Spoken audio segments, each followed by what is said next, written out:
The surprise that changed everything. The last person Ethan Caldwell expected to see in a quiet family restaurant was the woman who vanished from his life 3 years ago, much less sitting at a table with 3 small boys who shared his eyes, his hair, and his face. A single look at them, and everything he thought he knew about his past and future began to unravel. Ethan Caldwell was not the kind of man who ended up in the wrong place. Every minute of his day was scheduled, monitored, and optimized by a team of assistants who knew it was better not to improvise. But that afternoon, his driver had taken a wrong turn on the highway due to a last-minute traffic detour, and instead of arriving at a high-profile dinner at a luxury downtown hotel, Ethan found himself standing outside a small, unassuming Italian restaurant that looked like it hadn't been renovated in at least 2 decades. He was ready to leave, but something stopped him. Maybe it was the flickering sign in the window, maybe the aroma of garlic bread wafting on the air, or maybe, though he would never admit it, the weight of exhaustion he hadn't allowed himself to feel in years. He told the driver to wait and went inside alone. The restaurant was warm and noisy, a family place with mismatched tablecloths, half-burned candles, and the laughter of children bouncing off the walls. He chose a seat by the window, pulled out his phone, and planned to answer a few emails before heading back out. The atmosphere wasn't his style. It was too alive, too messy. But still, something in him made him pause. He was halfway through composing a message when he heard a sudden burst of laughter behind him. He looked up instinctively, his eyes scanning the room until they stopped at a table near the center. That's when he saw her. Rose. It took him a second to process it. She was older now, a little, but she was still unmistakably her. The same thick, dark hair, now pulled back in a loose braid. The same graceful movements, the way she tilted her head when she listened to someone speak. And then he saw what was surrounding her. 3 small boys, all with dark brown hair and startlingly bright blue eyes. One was trying to balance a breadstick on his nose. Another was playing with a crayon. The third was talking so fast she was struggling to keep up. Ethan felt his heart drop. He watched, unable to look away, as one of the children looked up and laughed. And it was his laugh. His exact laugh. The same one his mother used to point out when he was a boy. The breath caught in his throat, and he leaned forward slightly, squinting, trying to convince himself that this wasn't what it so clearly appeared to be. But it was. He could see it in the shape of their faces, in the line of their jaws, in their eyes, mirrors of his own. They weren't just children. They were his. The shock was so profound that it silenced everything else inside him. All the anger he once felt towards her, all the unanswered questions, the way she had disappeared from his life 3 years ago without a single explanation. It all came rushing back. But now it was tangled with something far more powerful. Disbelief. And something dangerously close to grief. Rose hadn't seen him yet. She was helping one of the boys cut a meatball in half. Her expression was soft and patient, completely oblivious to the storm brewing just feet away. He couldn't move. He couldn't breathe. He couldn't believe that the woman he had once imagined building a future with was sitting across the room, surrounded by a future that had clearly happened without him. And in that moment, Ethan Caldwell, a billionaire CEO, untouchable, felt something he hadn't felt in years. Powerlessness. The confrontation. Ethan sat frozen, his pulse pounding in his ears as a million thoughts collided and crashed inside his mind. He kept staring at Rose and the 3 boys with a kind of stunned attachment, as if his brain hadn't quite caught up to what his eyes already knew. For a man who dealt in absolutes, in numbers and control and certainty, The scene in front of him broke something in the very foundation of his being. They looked just like him, all three of them. Same dark hair, same piercing blue eyes, same subtle expressions he recognized in himself when he looked in the mirror. There was no denying it. These weren't just children. They were his children, and she had never told him. He watched as Rose wiped a child's mouth with a napkin and gently scolded another for trying to crawl under the table. She looked tired, but not exhausted. There was a quiet strength in her, the kind of strength he remembered, the one that had both attracted and driven him away in the past. He tried to connect the version of her he saw now to the memory of the woman who had walked out of his life 3 years ago without a single word of explanation. She had just disappeared. One day they were laughing on his balcony, sharing takeout, and talking about silly baby names for a future they joked about. The next, she was gone. No note, no goodbye, just silence. He had looked for her. He hired private investigators. He pulled strings. He made phone calls. Her apartment was empty, her phone disconnected, her bank accounts closed. It was as if she had vanished. It had broken something in him, something vulnerable, hopeful, human. After that, he buried himself in work. He grew the company. He made his first 100 million. He bought a penthouse. He built a brand so powerful no one dared to ask about the past. But the truth was, he had never stopped wondering what had happened to her. And now he knew. She hadn't just left. She had taken his children with her. His instinct was to storm over, demand answers, raise his voice. But something stopped him. Maybe it was the way one of the children reached for her hand, and she squeezed it instinctively. Maybe it was the ease with which she navigated their chaos. Or maybe it was the strange, unusual ache that spread in his chest, the weight of lost time. Finally, as if feeling the intensity of his gaze, she turned her head and saw him. Their eyes met, and the moment their gazes locked, the entire room seemed to stop. Her body instantly tensed. Her eyes went wide. For a split second, she looked like someone seeing a ghost. Her lips parted as if to say something, but no words came out. He stood up slowly. His eyes followed him as he walked towards her table. The children didn't notice him at first. They were too busy fighting over crayons. But Rose didn't move. She didn't breathe. He stopped a few feet away. Rose. Her name came out of his mouth like a stone, heavy, real. The sound of it made her flinch, just a little. "Ethan," she whispered. Her voice was different, still soft, but now with layers of exhaustion and something else. Guilt. He looked at the children. They were still too distracted to realize what was happening. But Ethan couldn't take his eyes off them. He subtly gestured. "Them?" She nodded. No lies, no hesitation. "Yes." All the air left his body. The truth was right there, undeniable. "I think we need to talk," he said, barely keeping his voice steady. Rose looked at the children, then at him. Her shoulders straightened as if she were bracing herself for impact. "Yes," she said quietly. "We should." The aftermath. Rose went outside first. Her movements were cautious, careful, as if each step held a different weight now that her secret was no longer just hers. Ethan followed her, his mind racing, his thoughts loud and unfiltered in the silence between them. The restaurant door closed behind them, muffling the warmth and laughter of the families inside. Outside, the air felt sharper, heavy, real, in a way that made it hard to breathe.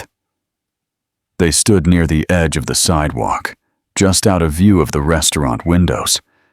Rose crossed her arms tightly over her chest, her back straight, her chin tilted slightly up like someone preparing for a fight she knows she can't win, but has to endure anyway. Ethan, on the other hand, didn't speak right away. He just looked at her face, her eyes, the same ones he used to memorize when the world felt too complicated. She looked older, not in a bad way, more grounded. But there was something in her eyes that hadn't been there before, a sadness, or maybe just years of survival. He didn't ask the obvious questions, not yet. The truth was too raw, too exposed. So he started with something softer, though it still burned in his throat. "Why didn't you tell me?" Rose blinked. Once, slowly. "Because I was terrified," she said. "Of you, of your world, of how fast everything was moving when I found out." He clenched his jaw, trying not to let the anger rise so fast. "Terrified of what, exactly? That I wouldn't want them?" "No," she said quickly. "I knew you would. I knew you'd be there, and you'd take responsibility, and you'd turn your life upside down if you had to. That's what scared me the most." That took him by surprise. "So you left because you thought I would care too much?" Rose exhaled. "I left because I didn't know how to survive being consumed by you and your life. I knew what would happen. Headlines, cameras, contracts, negotiations. They would grow up under a microscope, and I couldn't do that to them. Or to you. You were on the verge of something huge, Ethan. I watched you climb so far so fast, and I didn't want to be the dead weight that slowed you down." He shook his head slowly, trying to absorb it all. "You were never dead weight. You were the only part of my life that didn't feel manufactured, and you didn't even give me a chance to choose." Her expression broke slightly. The corners of her mouth tightened. "I didn't want to be a burden to you. I wanted to protect them. And maybe I wanted to protect myself too." He walked away once. Then he turned back to her, his eyes blazing. "You protected them by keeping them away from their father." "I protected them from becoming a story," she snapped, her voice rising. "From being bought and sold by the tabloids. From being used as leverage by people who only care about your company. Don't think I haven't thought about what I was doing every single day for the last 3 years." A long silence followed. Neither of them broke eye contact. It was a kind of silence that only came from two people who had once known every detail about each other, and now couldn't recognize the parts that had changed. Finally, Ethan's voice softened. "You don't have to justify what you did, Rose. Not now. But I need to know one thing." She waited. Her shoulders tense. "Do they know who I am?" She swallowed hard. "They know they have a dad. A good man. Someone I wasn't ready to bring into their world until I was sure they were ready too." Ethan nodded slowly. There was pain in his eyes, but also something else. Resolve. "Well," he said quietly, "I'm here now, and I'm not going anywhere." Rose didn't reply, but something shifted in her face. A flicker of disbelief, maybe even hope.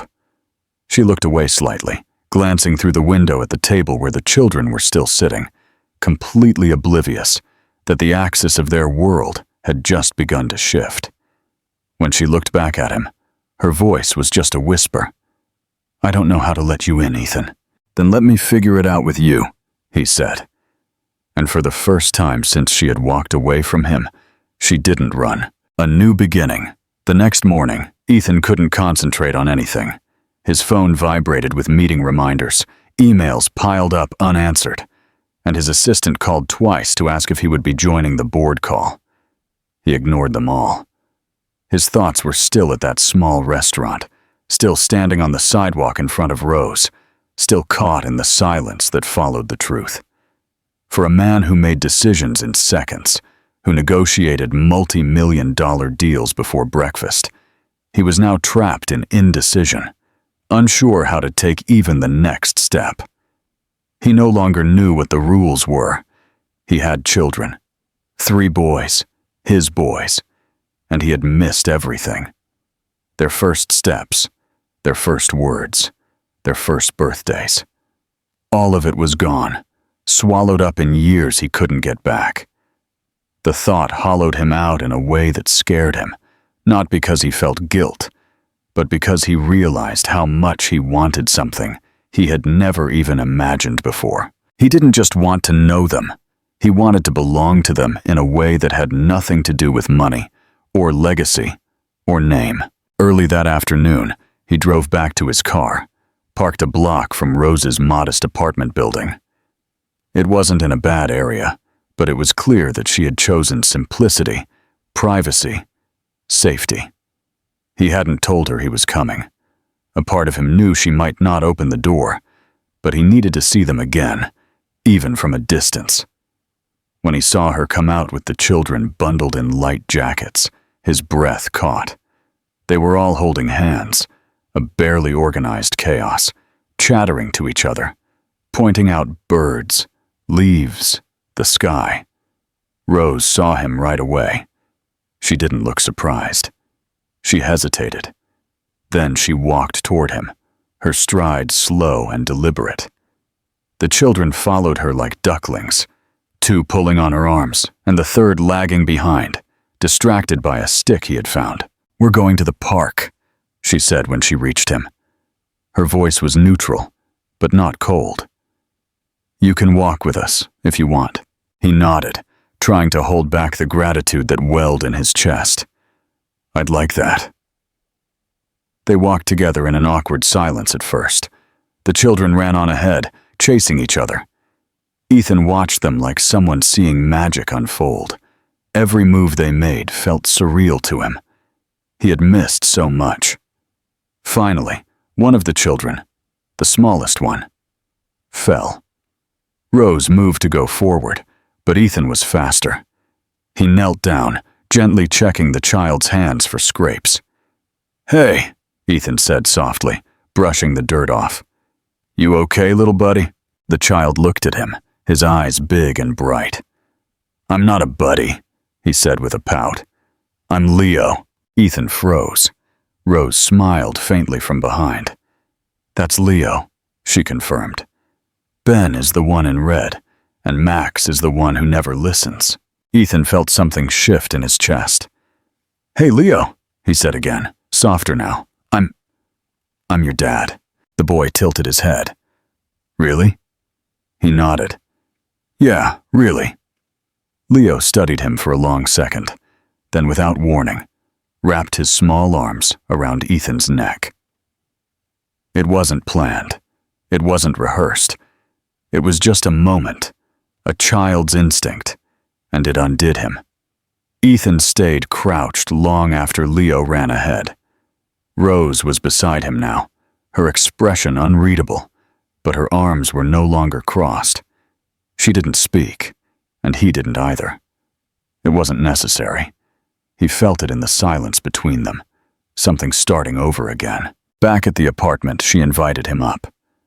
Not for a conversation, not for a clarification, but because the children wanted to show him their superhero wall, a messy collage of drawings and stickers and crayon chaos taped to their bedroom wall. He followed her inside, trying to absorb every moment, every detail. Their voices, their routines, the way each of them hugged her without even thinking about it. As he stood in the middle of their world, with toys scattered at his feet and laughter echoing from the hallway, Ethan realized something both terrifying and beautiful.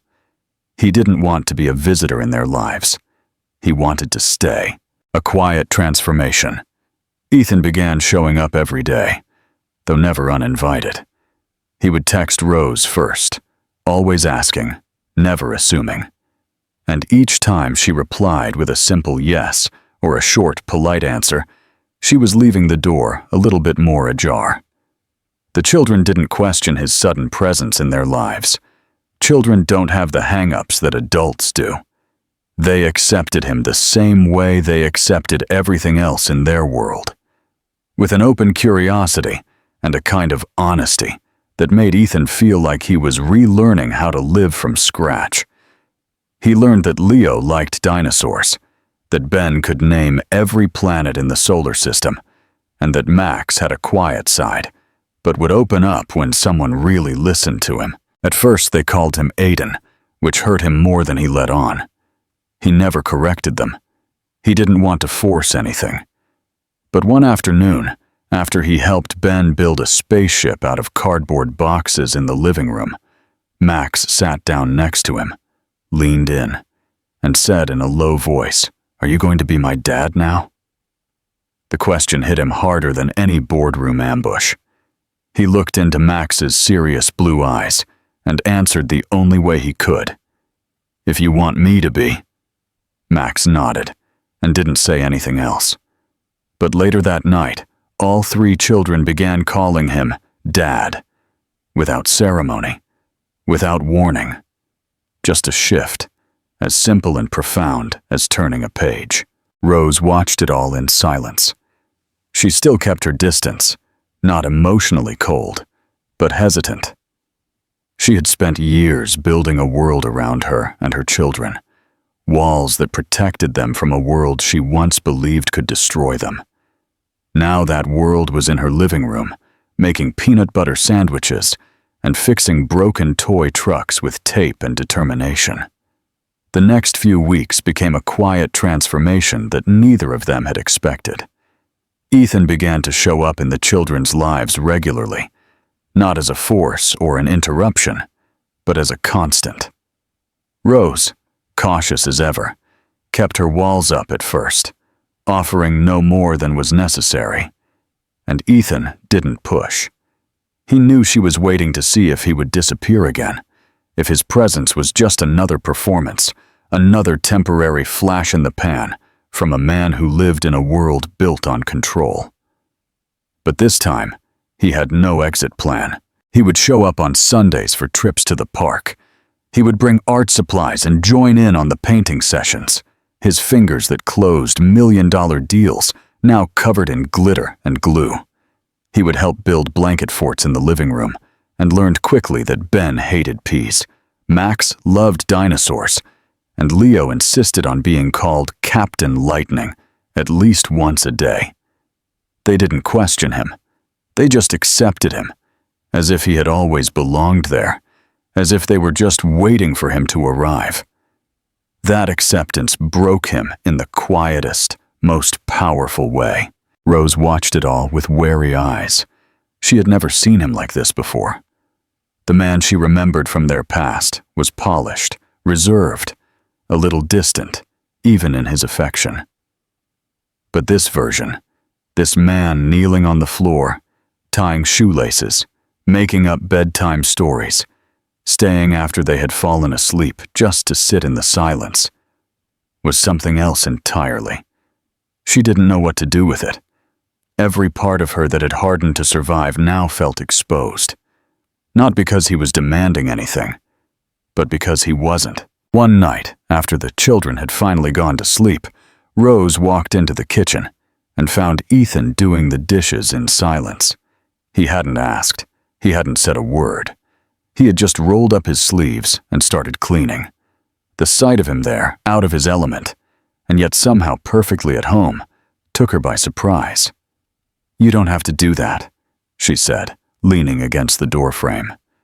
He looked over his shoulder and gave her a half smile. "I know, but I want to." She crossed her arms, watching him for a moment.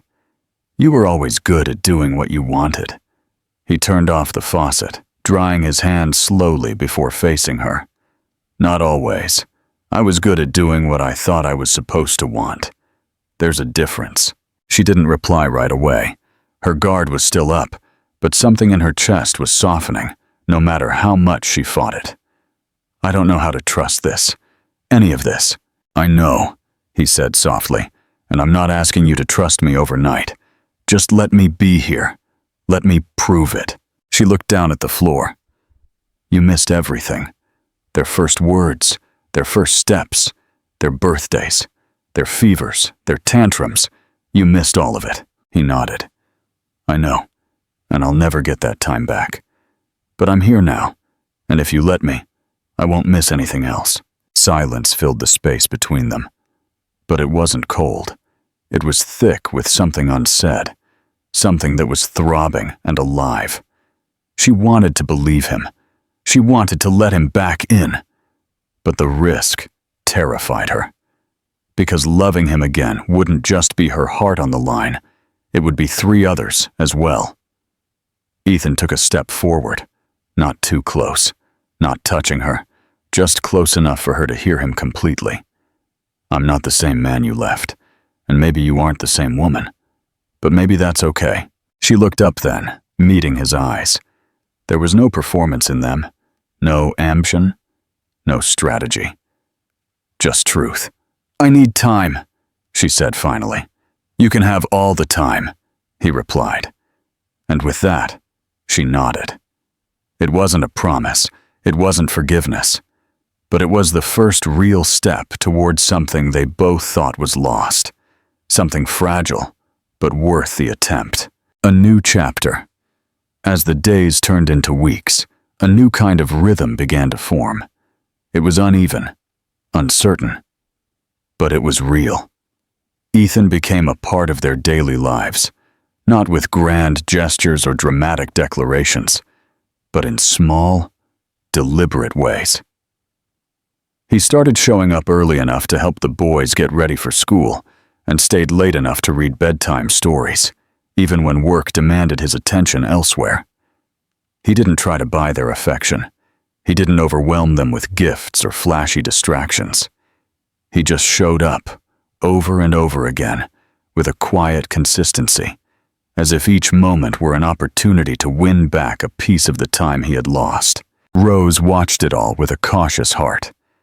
She wanted to believe that the man who folded tiny socks on her sofa and built Lego castles in the living room was the same Ethan she had once loved, but different in all the right ways.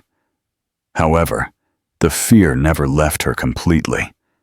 She had spent 3 years doing it all alone, every tantrum, every doctor's visit, every impossible decision. It had made her strong, but it had also built walls so high she couldn't always tell if they were protecting her or isolating her. One night, as autumn crept in and the air grew crisp, Rose found herself sitting on the porch steps with a blanket draped over her shoulders, watching the children chase fireflies in the fading light.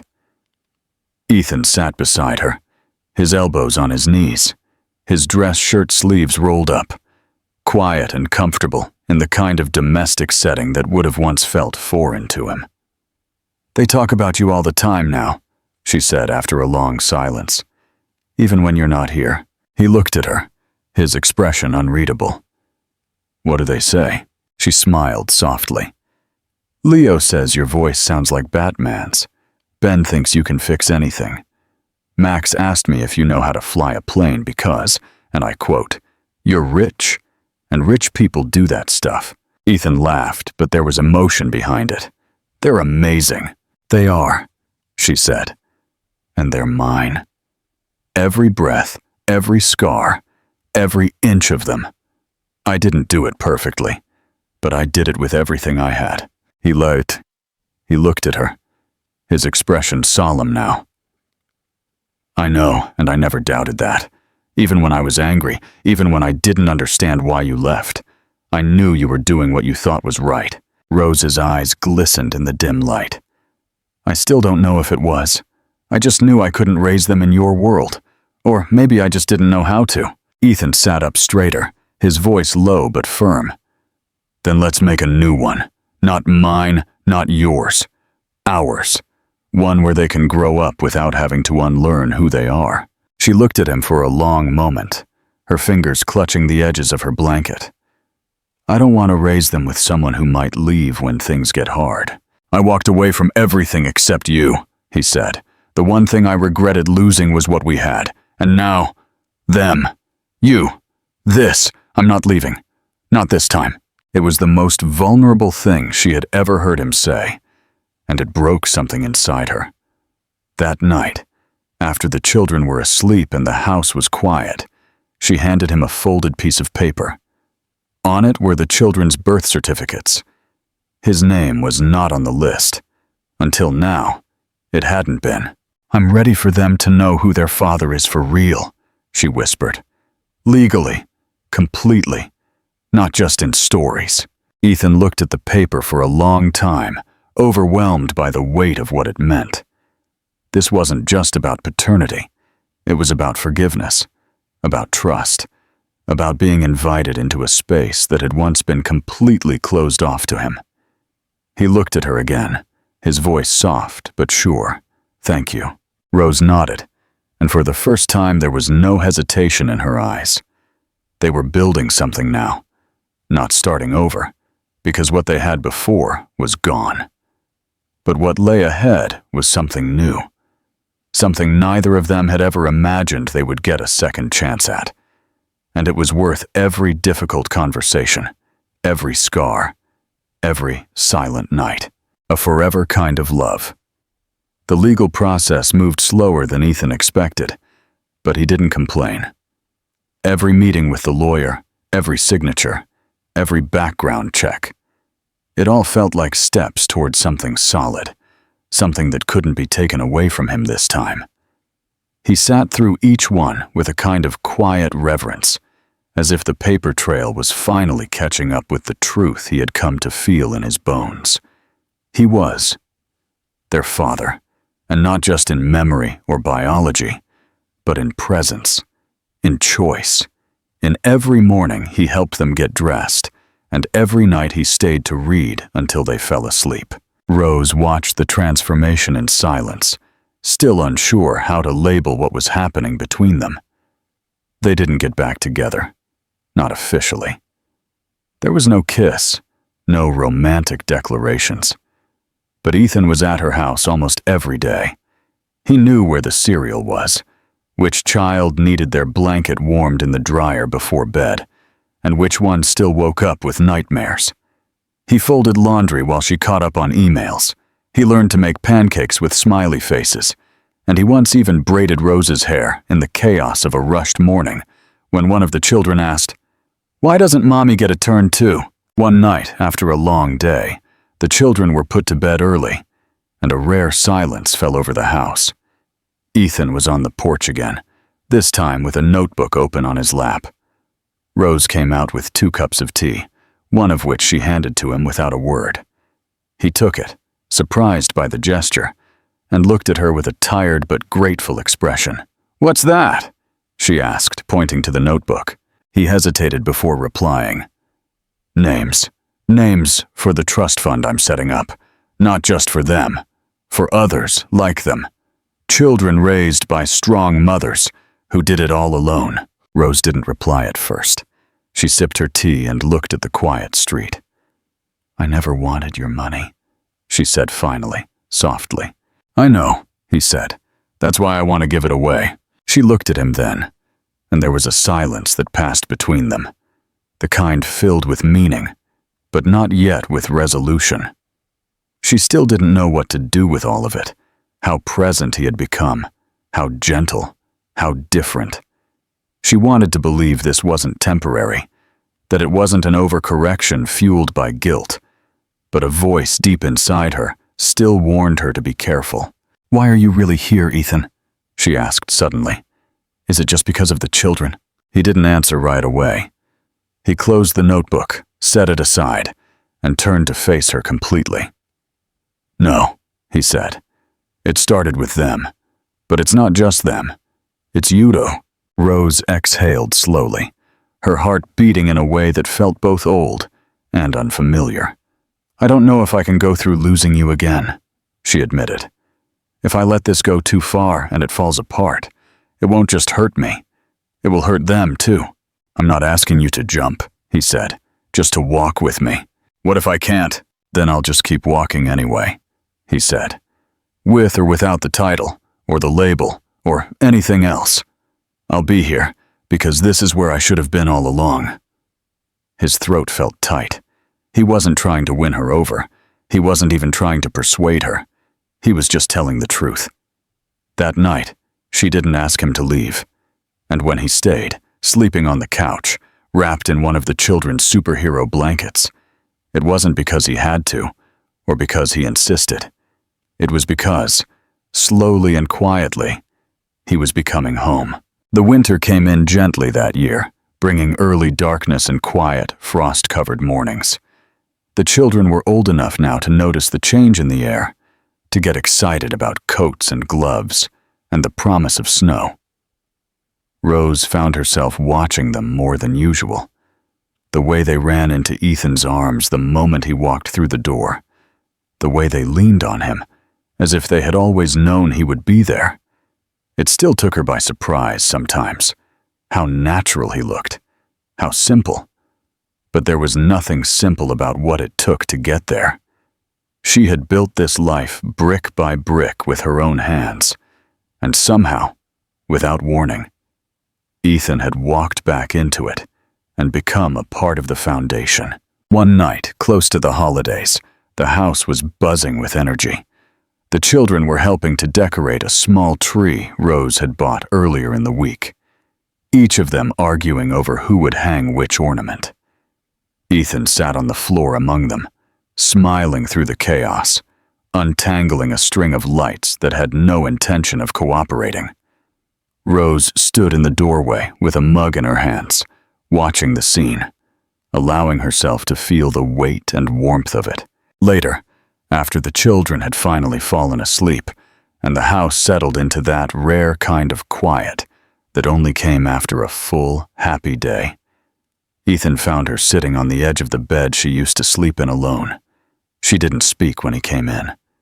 She just looked at him, her eyes soft but wary, still asking a question he hadn't fully answered. He crossed the room and sat down beside her, close enough to feel the warmth of her skin, but not close enough to touch her.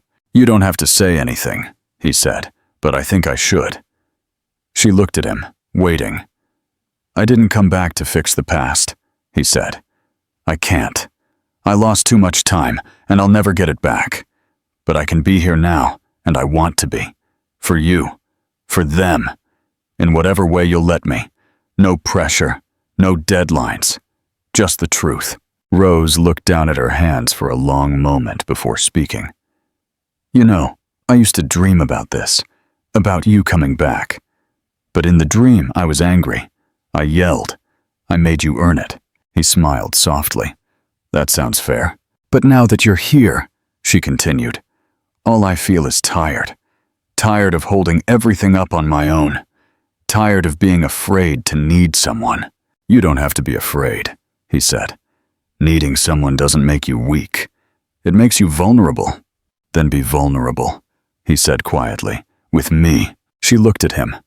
Really looked at him. And she saw not the man she had once run from, but the man who had come back and stayed.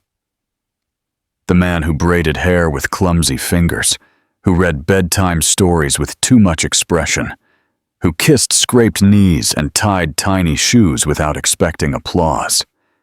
The man who had changed, not because she asked him to, but because life had demanded it, and he had chosen to grow. She leaned in then, her hand resting softly on his. "I don't want to do this alone anymore," she whispered. "You never have to again." They didn't kiss. Not that night. It wasn't about that.